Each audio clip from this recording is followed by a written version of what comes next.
शेगाव तालुक्यातील चिंचोली येथे कर्जबाजारीपणा आणि नापिकीला कंटाळून एका शेतकऱ्याने आत्महत्या केली। आश्चर्य म्हणजे घटना 4-5 दिवसांपर्यंत प्रशासनाच्या नजरेतच आली नाही।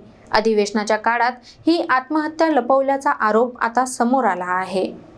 विदर्भातील शेतकरी आत्महत्यांचे प्रमाण सतत वाढत आहे। याच मालिकेत आणखी एक धक्कादायक घटना शेगाव तालुक्यातील चिंचोली येथे समोर आली। 54 वर्षीय राजेश रामकृष्ण इंगळे यांनी 4 डिसेंबर रोजी गळफास घेऊन जीवनयात्रा संपवली।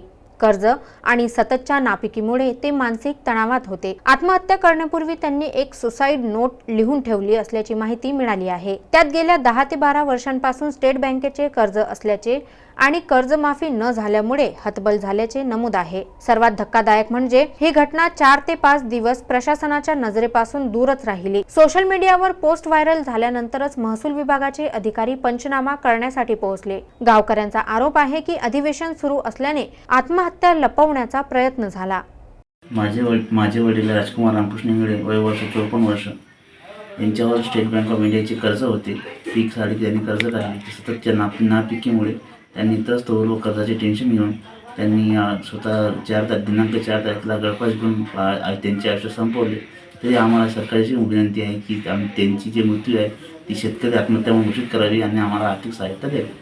एकीकडे विधिमंडळात शेतकऱ्यांच्या समस्या चर्चेत आहेत, तर दुसरीकडे शेतकरी रोज संकटात सापडून आत्महत्या करत आहेत।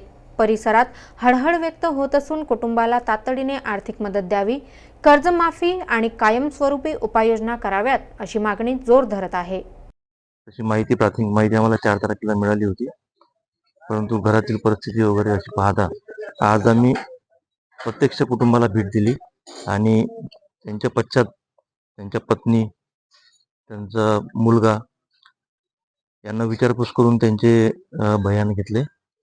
एकंदरीत त्यांच्या खिशामध्ये काही चिठ्ठी वगैरे आढळून आली होती म्हणतात आणि तिच्यात त्यांनी कर्जापायी आत्महत्या केल्याचे असे नमूद केले आहे म्हणतात। सदर हा भाग चौकशीचा आहे। सध्या आम्ही आता चौकशीमध्ये त्यांचे बयान घेतले। त्यांच्याकडे 50,000 रुपये जवळपास भारतीय स्टेट बँकेचे कर्ज आहे म्हणतात 12चे आणि शेती 0.81 हेक्टर आहे, कोरडवाहू शेती आहे आणि मागच्या याच्यामध्ये 5 क्विंटल काहीतरी उत्पन्न सोयाबीनचं झालेलं सांगतात। त्याच्यामध्ये आता आम्ही PM वगैरे पोलीस विभागाचा प्राप्त करून घेऊ। प्रकरण कृषी विभागाचा अहवाल या गोष्टी आणि कर्जाचे बँकेचे डिटेल घेऊन प्रकरण वरिष्ठ कार्यालयाला सादर करू।